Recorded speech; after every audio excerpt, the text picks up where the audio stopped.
balita na ikay mawiwili. Mga nagbabagang kamao, mga So mga par, matapos nga po mapabalita, nalalaban daw ang dating heavyweight champion Anthony Joshua sa buwan ng September sa Wembley Stadium sa UK para sa opening ng Riyadh season doon. Kung saan mga idol, opisyal na po ito mangyayari. September 21 pong exact date ng laban ni AJ. At ang makakalaban niya dito mga idol, ang IBF interim champion na si Daniel Dubois. Hindi pa malinaw mga idol kung full IBF title ang laban dahil planong tanggalan si Usyk ng titulo o di kaya interim title fight pa rin ang bakbakan. Bagamat hindi itong focus natin mga idol dahil ayon sa mga multiple sources, magsasama daw si AJ at Naoya Inoue sa boxing event sa UK. Maski si Turki Al-Sheikh mga idol sinabi ito. So ibig sabihin nito mga idol, mapapalaban din si Inoue sa September 21. At ang tanong dito mga idol, sino kaya ang posible makakalaban ni Inoue? Kung saan dalawang option lang mga idol ang nakikita natin sa laban kay Inoue. Ang bakbakan nito kay Murodjon Akhmadaliev para sa Super Bantamweight Undisputed at ang WBA title fight dito kontra kay Nick Ball para sa unang sabak ni Inoue sa featherweight. Kaya abangan natin ang balita na to mga idol.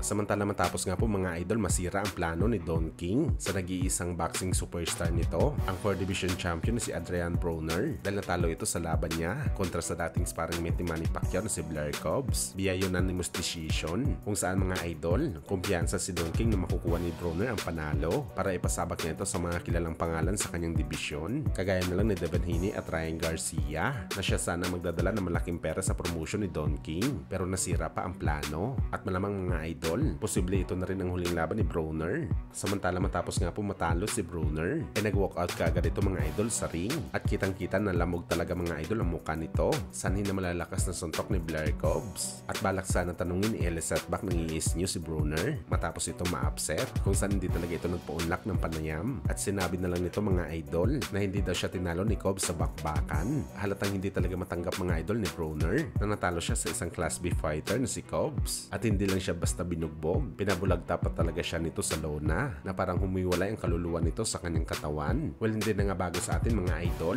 ang ganitong gawain ni Broner kapag natatalo siya sa laban. Sa katunayan nito mga idol, nagwala din dati si Broner matapos ang laban nito sa ating pambansang kamao Manny Pacquiao. Aniya tinalo niya daw si Pacman sa impresibong paraan. Hindi daw nakakatama si Pacquiao at siya daw solid ang kanyang mga counter kay Boss Manny na siya naman ang kinatuan ng mga live audience dahil iba talaga nakita ng mga boxing fans. Bugbog sarado talaga si Broner sa bakbakan kontra sa 40 anyos na Pinoy legend. Very proud of you, Adrian.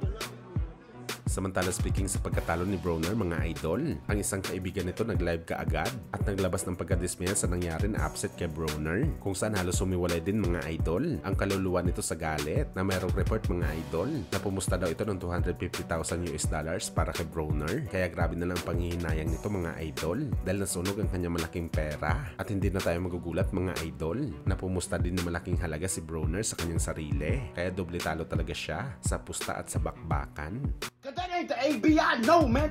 The AB stands for ass back.